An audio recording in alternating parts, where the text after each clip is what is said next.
रामकृष्ण परमहंस भी इसी को परमहंस कहते। महात्मा लोग परमहंस होते। तुम महात्मा की बुराई करो, पानी पे लकीर, वो भूलते जाते।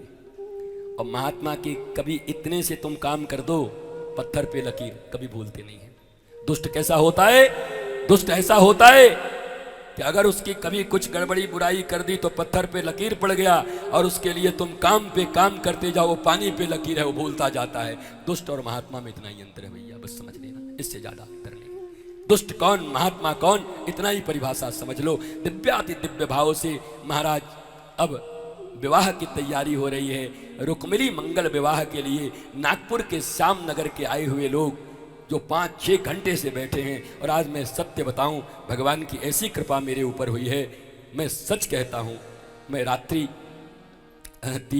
सुबह 3 बजे 4 बजे तो मेरे मन में एक बार ऐसा लगा, क्योंकि मुझे एक डॉक्टर ने रांची में कहा था कि वोकल कोड अगर आप ऐसे ही बोलते रहे तो किसी दिन चुप हो जाओगे, नहीं बोल पाओगे। मैं चुप रहे तो कल रात में 6 घंटे मेरी महाराज आवाज़ ही गायब हो गई। तो हम बोला बाबा मामला गयो लग रहा है महाराज। तो 6 घंटे तक बहुत ट्राई किया, मैं बोल ही नहीं पाया, कुछ नहीं बोल पा रहा था। तो फिर मैंने मन ही मन सोचा यार 2 दिन बचे हैं और ठाकुर 2 दिन सुनवा देता यार, फिर उसके बाद भले ही वोकल कोड ले ले चाहे टोकल कोड ले ले, हमको क्या मतलब है, हमें जितना सुनाना सुना दिए। बड़ी आर्त प्रार्थना की मैंने अपने गुरु से, बड़ी आर्त प्रार्थना की। और आप यकीन मानो, मैं एक बात आपको बताता हूँ, जैसे ही मेरे मोबाइल में है, मेरे गुरुदेव रहते हैं, तो मैंने ऑन किया, उनको रखा, उनको प्रणाम किया, और ठीक महाराज 3 से 5 मिनट के बाद फिर मेरी पहली आवाज़ निकली, वो भी राधे। मैंने ऐसे कहा राधे करके। 6 घंटे तक कुछ नहीं बोल, एक शब्द ही नहीं बोल। अब मुझे लगा मैं गया, अब नहीं बोल पाऊंगा। तो सबसे ज़्यादा दुख था कथा नहीं कह पाने का। बाकी तो सब ठीक है, सुनूंगा, आऊँगा, कहीं बैठूंगा तब भी तुम आओगे, अरे मिलने तो आओगे, दर्शन करने तो आओगे। पर लगता था यार 5 दिन सुना दिया, एक दिन रुक्मिणी विवाह हो जाता, फिर विश्राम कर देते, हाँ उसके बाद की बात खत्म हो जाए तो हो जाए। पर ठाकुर जी ने बड़ी कृपा करी, गुरु जी ने बड़ी कृपा करी हमारे ऊपर में, कि हमारे मन में बड़ी साध और आह्लाद थी। और हम ये सोच के आए थे कि आज कुछ भी हो जाए, आज मैं 1 घंटे से ज़्यादा बोलूँगा ही नहीं, बड़े धीरे धीरे और सिर्फ 1 घंटा बोलूँगा। फिर महाराज ठाकुर जी की ऐसी कृपा हुई, गला कुछ गर्म हुआ और फिर बोल बाल गया, महाराज ठाकुर जी की कृपा हो। और आज तो ऐसे ऐसे प्रसंग थे कि जो मुझे सदा मेरे बरसों के भावों का रेचन कर देते हैं। मैं बड़ी संभल कर ये कथा उठाता हूँ, चाहे कृष्ण का मथुरा गमन हो और चाहे महाराज उद्धव का गमन हो, एक छू के निकलना पड़ता है। बहुत बहुत बड़ी बात है, कथा को कह लेना, सुन लेना भी बड़ी बात है।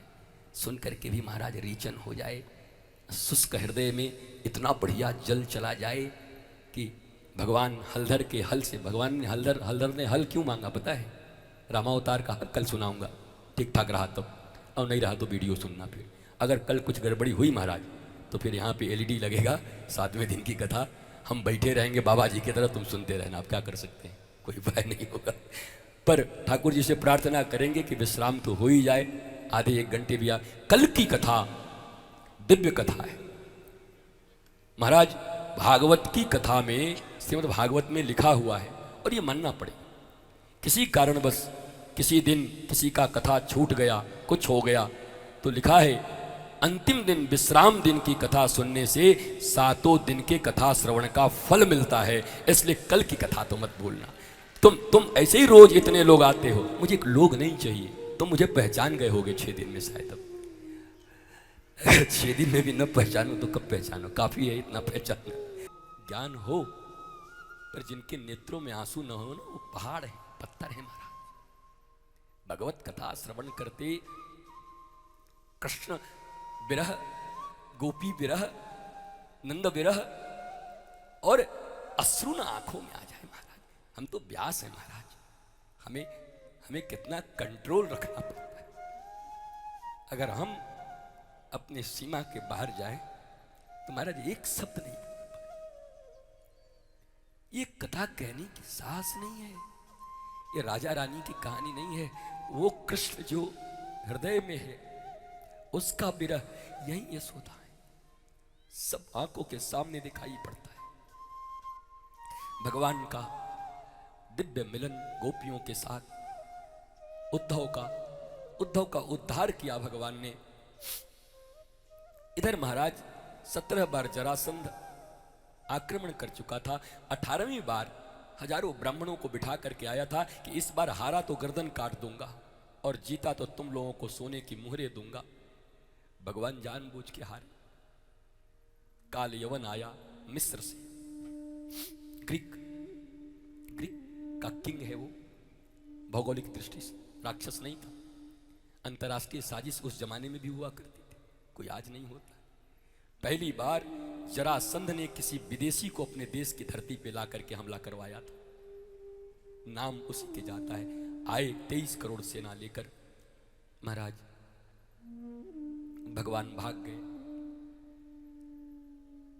बहुत पीछे से गाली दिया काल यवन ने, जरासंध ने, अबे रुक जा, एक बाप की औलाद है तो रुक जा। भगवान मुस्कुराते हुए बोले, हमको तो खुद ही पता नहीं कितने बाप हैं। नंद कहते हैं हम हैं, वसुदेव कहते हैं। वो गाली देता, ये मुस्कुराते चले जाते। महाराज ठाकुर जी चले गए। वहां पीछे से जब काल यवन आया तो मुचकुंद के द्वारा उसका उद्धार करवाया। फिर भगवान वहीं प्रवर्सन पर्वत से सीधे विश्वकर्मा को आदेश दिए कि भैया द्वारिका का सारा माल रेडी करो। रातों रात द्वारिका का निर्माण हुआ। सोते हुए मथुरा वासियों को द्वारिका में शिफ्ट करवा दिया भगवान ने। द्वारिका आ गए और भगवान द्वारिका पहुंचे। द्वारिका में भगवान का सुधर्मा सभा लगता था। उद्धव बैठते, दारुक बैठता, सात्विकी बैठते। भगवान के परम मित्र सुधर्मा सभा में बैठा करते। इधर कौंडन्यपुर नाम का एक राज्य है जहां के राजा भीष्मक हैं। उनकी एक बेटी है जिसका नाम रुक्मिणी है और भाई रुक्मी है। 5 भाई हैं। उस समय में साल्व, विदुरथ, पौंड्रक, जरासंध और शिशुपाल, ये 5 लोगों की पांचाल चौकड़ी थी। चांडाल कैसे कहे। ये पांचों मिलकर के किसी राजा के ऊपर आक्रमण करते थे, उसको हराते थे और अपनी सीमाओं में मिला लेते थे। रुक्मी की बड़ी इच्छा होती थी कि मैं भी इसमें शामिल हो जाऊं, पर वो लोग अपने स्टैंडर्ड का समझते नहीं थे, शामिल नहीं करते थे। तो एक ही उपाय बचा था रुक्मी के पास। रुक्मी की बहन रुक्मिणी भगवान श्री कृष्ण से प्रेम करती थी। बचपन से ही नारद जी वहां जाया करते थे। नारद जी कृष्ण का गुणगान किया करते थे। उस समय भी आर्यावर्त भारत में, ब्रह्मावर्त में जब कोई किसी भी प्रदेश में जाता था देश में, तो कृष्ण की चर्चा जरूर होती थी कि भैया वृंदावन से एक आया हुआ है, द्वारिका बना के रहता है, अद्भुत है, आज तक किसी को अपने ऊपर हमला नहीं किया। भगवान के सुंदरता की, भगवान के वीरत्व की चर्चा पूरे भारत में होती थी। तो रुक्मिणी भी छोटी थी, जब कोई जाता था, राजा की बेटी थी, राज दरबार में बैठा करती थी, कृष्ण की चर्चा सदा सुना करती थी। कृष्ण का चर्चा सुनते सुनते कृष्ण से प्रेम हो गया। लिखते लिखते लब हो जाए तो सत्संग सुनते सुनते भी कृष्ण से लब हो जाए। रोटोमैक, जब लिखने से लब हो सकता है तो सुनने से भी लब हो सकता है। माता को लब हो गया रुक्मिणी को कृष्ण से। उन्होंने अब महाराज ये क्या किया, शिशुपाल से विवाह लगा दिया। शिशुपाल ने कहा अगर अपनी बहन का ब्याह करा देगा मेरे से तो अपने में शामिल कर लूंगा। इसने महाराज ब्याह लगा दिया। और रुक्मिणी ने भगवान को एक पत्र लिखा और अपने पुरोहित को कहा कि आप दे आइए।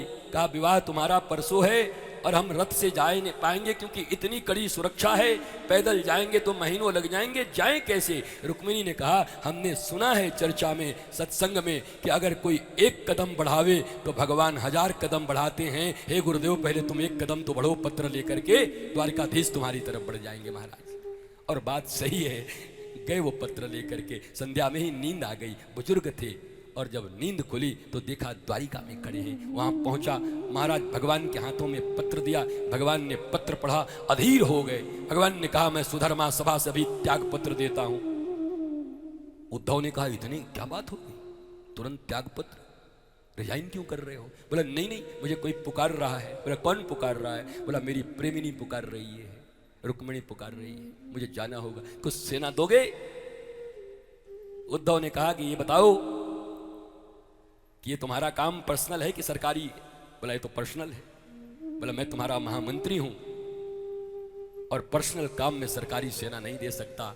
भगवान ने गले लगा लिया, बाबा तेरे जैसे महामंत्री जिस देश में हो जाए उस देश का पूरी दुनिया मिलकर कुछ नहीं बिगाड़ सकता। उद्धव, ऐसे ही मंत्री और महामंत्री देश में होने चाहिए। निजी काम के लिए मुझे भी कुछ नहीं देता है। और कहा दोस्त, बोला मित्र है, बोला मित्र के लिए गर्दन हाजिर है महाराज, चलो।